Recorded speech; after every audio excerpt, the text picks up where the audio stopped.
ज्या स्थानिक स्वराज्य संस्थांच्या निवडणुका होऊ घातल्या त्याचा प्रचार जवळपास आता संपत आला.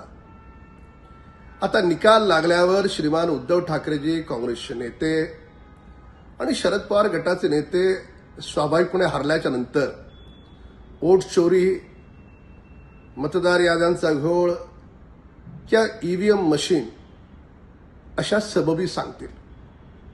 आता एकच प्रामाणिक सवाल आहे कार्यकर्ता म्हणून, एअर कंडिशन बंगला सोडून आपण उद्धव ठाकरेंना घराच्या बाहेर पडून प्रचार करताना कुणीतरी पाहिले का? कुठला काँग्रेसचा नेता घराबाहेर पडला?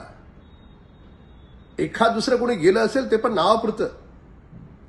जर तुम्ही प्रचारच करणार नसाल, प्रचार करण्यापूर्वी स्वतःची हार मांडणार असाल, तर उद्या हारल्याच्या नंतर वोट चोरी म्हणण्याला तुम्हाला अधिकार नाही. नाचता येईना अंगण वाकडं ही जी मराठीत म्हण आहे ना, ही महाराष्ट्रातल्या विरोधी पक्षाला लागू आहे.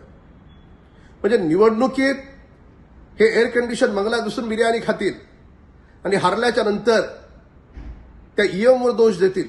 वा रे वा. इलेक्शनमध्ये मेहनत कशी घ्यायची हे जर शिकायचं असेल ना, तर महाराष्ट्राच्या माननीय मुख्यमंत्री देवेंद्र फडणवीस साहेबांकडून शिका. पहाटे 3 वाजता झोपल्याच्या नंतर सुद्धा सकाळी 3 वाजता पायाला भिगरी लावून कसं घराच्या बाहेर पडतात आणि प्रचार उन्हातानात कसं करतात त्यांच्याकडून शिका.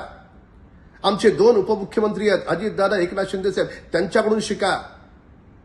आमच्या विजयाला कारण आमचे अथक परिश्रम आहेत आणि भविष्यातल्या या उद्धव ठाकरेंपासून काँग्रेसच्या पराभवाला कारण वोट चोरी नाही तर त्यांचा आळशीपणा आहे.